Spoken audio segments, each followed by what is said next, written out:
And is there something politically sinister, though, behind these delays in Obamacare? Some Republican members of Congress accusing the Obama administration of sneaking behind closed doors. House Energy and Commerce Committee leaders writing directly to the HHS and Treasury secretaries demanding answers. Committee member Congressman Phil Gingrey joins us. Nice to see you, sir. Nice to see you, Greta. Okay, so there's a delay. There were some more delays announced on Friday, but the delay last, I think it was on Wednesday, about the delay in the employer mandate. You've written a letter now to Treasury Secretary and HHS Secretary wanting to know more about it. What do you want to know?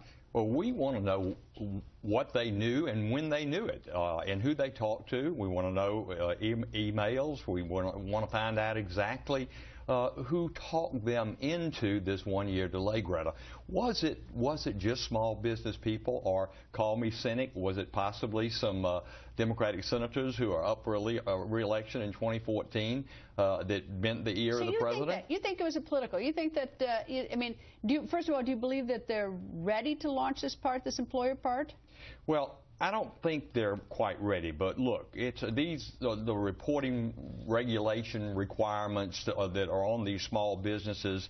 That just shows you that what a job killer this bill is. But that's not the only reason that small businesses are opposed to it. They're opposed to it because of the cost, the fact that they can't hire people, and that 30 hours is considered full-time employment. So you lower somebody to 29 hours, and how can a man or a woman support their family on 29 hours a week?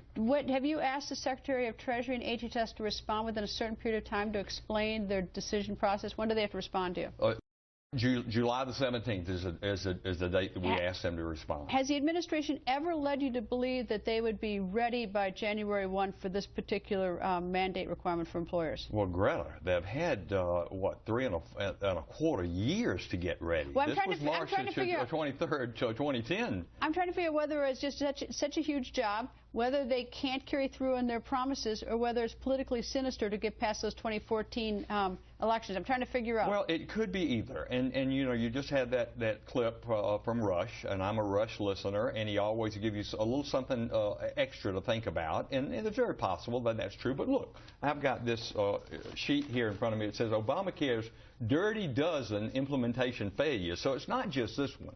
I mean, I could go through this, but we don't have time for that. But it's just one failure after another. The Class Act, as an example, covering children with pre-existing conditions. 17 states have failed to even issue policies to children because of that requirement. I guess you can have sort of a dumb idea but still not have a bad motive. And I guess if you suggest it's politics, that's why they're doing it to protect their senators in 2014, that's a bad motive. Don't you agree? I think that's a very bad motive. And do you have any reason to believe that that's their motive here, other than, I mean, do you have any? Well, call me cynic, but I'm definitely suspicious that that's part of the reason, and maybe a large part of the reason. I mean, this is the American people never wanted the federal government to take over 1/6 of the economy, to raise taxes on small business men and women, to raise taxes on middle-class people, to come between doctors and patients and the doctor-patient relationship. No, look, let the states do this. Let's get it right. They've failed completely